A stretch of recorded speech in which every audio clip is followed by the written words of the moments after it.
I'm Michael Day with the Daily Merge. This is the 2-Minute Merge for January 6, 2016. Our top story tonight, President Barack Obama has announced that he plans to take executive action to pass some gun reform as president. Now, currently, all federally licensed firearms dealers must conduct a background check on the buyers of their guns. This proposed law would widen that, creating a burden at a minimum threshold of guns sold. So small businesses or even private individuals that sell a certain number of guns per year would be seen as dealers, and their buyers would be subjected to the same background check as a federally licensed dealer is today. It would not affect private sales between two individuals who neither of whom are dealers. Now, progressives say that it's not enough. It is not universal background checks, and it does not affect every sale, and it is still possible to purchase a gun without a background check. So they're saying it's not far enough. Moderates are saying it's a step in the right direction, and conservatives are saying that it's a clear constitutional violation of their Second Amendment rights. And they're fired up. And I would be too, and I am, because I happen to like the Second Amendment. I think it's very well written.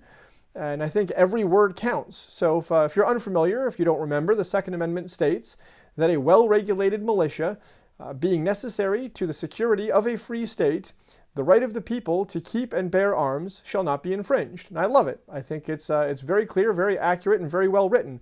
And every word counts, including the words well-regulated. So this isn't even well-regulated. This is just barely regulated, because it would still not affect your neighbor Bill selling to your neighbor Bob, right? It would still not affect every gun transaction. So if you're a legal gun owner, it doesn't affect you. If you want to sell your gun, it doesn't affect you.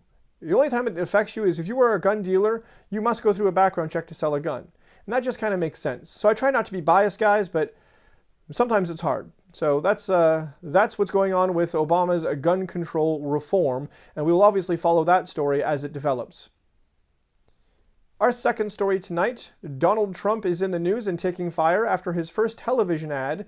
It depicts the U.S.-Mexican border in one segment of it. However, some research showed that clip actually came from the Moroccan border. It was not our own southern border. It was misrepresented. Now, to be fair to Trump, it's very likely that in that clip he was compassionately allowing Mexicans to cross the American border to escape the terrible violence of the drug cartels to settle for a better life in America.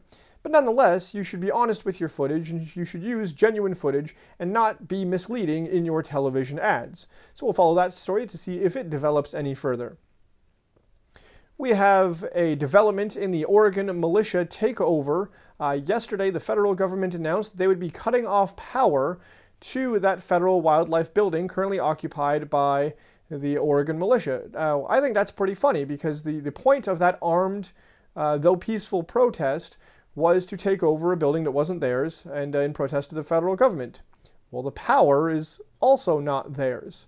So now they're going to do without it, and we'll see how well they do with that. So we're going to continue to follow that story as it develops. Certainly stay tuned for more there. And a late-breaking story yesterday, North Korea appears to have detonated a nuclear test. The U.S. Geological Survey registered a 5.1 magnitude earthquake in an area known for nuclear tests. So obviously the government is confirming whether that was indeed a nuclear test, and we will follow that story closely as well. I'm Michael Day. That was the 2-Minute Merge. We'll be back tomorrow with more on the Daily Merge, and check out full videos and articles on thedailymerge.com. We'll see you next time.